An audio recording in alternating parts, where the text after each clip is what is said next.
মদিনায় চলে গেছেন। তিনি কি কায়েম করছেন? ইসলামী হুকুমত প্রতিষ্ঠা করেছেন। রাষ্ট্রীয় আয়াতগুলো রাষ্ট্রীয়ভাবে প্রতিষ্ঠা করেছেন। আইনের আয়াতগুলো আদালতে প্রতিষ্ঠা করেছেন।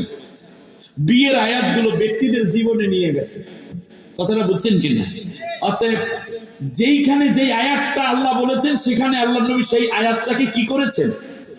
বাস্তবায়ন করেছেন, প্রতিষ্ঠিত করেছেন। কিন্তু আমাদের দেশে এই ৫৬,০০০ বর্গ মাইলের বাংলাদেশে প্রায় ১৮ কোটি মুসলমান বাস করি, কিন্তু আল্লাহ রাব্বুল আলামিনের দ্বীনের একটা হুকুমও প্রতিষ্ঠিত নাই। আছে কি? খেদমত। বলেন কি করি আমরা? দ্বীন প্রতিষ্ঠা করি না খেদমত করি? এই মাহফিল দ্বারা দ্বীন প্রতিষ্ঠিত হয় না খেদমত হয়? আমার কথার জবাব ভালো করে দেন, মোমেনের মতো করেন। আমরা কি করতেছি? দ্বীনের খেদমত করছি। পীর মাশায়েখদের দ্বারা, খানকার দ্বারা বলেন তো দেখি, দ্বীনের প্রতিষ্ঠিত হচ্ছে না খেদমত হচ্ছে? তাবলীগ জামাতের মেহনত দ্বারা দ্বীনের প্রতিষ্ঠা হচ্ছে না খেদমত হচ্ছে?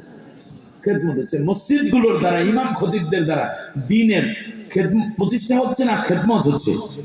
হাফিজি মাদ্রাসার দ্বারা দ্বীনের প্রতিষ্ঠা হচ্ছে না খেদমত হচ্ছে? কিন্তু আল্লাহর দৃষ্টিভঙ্গি কি ছিল? বাস এইটা যদি বোঝেন, তারপরে টোলা তাতাফাররাকু ফীহি, তোমরা পরস্পরে ইখতিলাফ করবা না।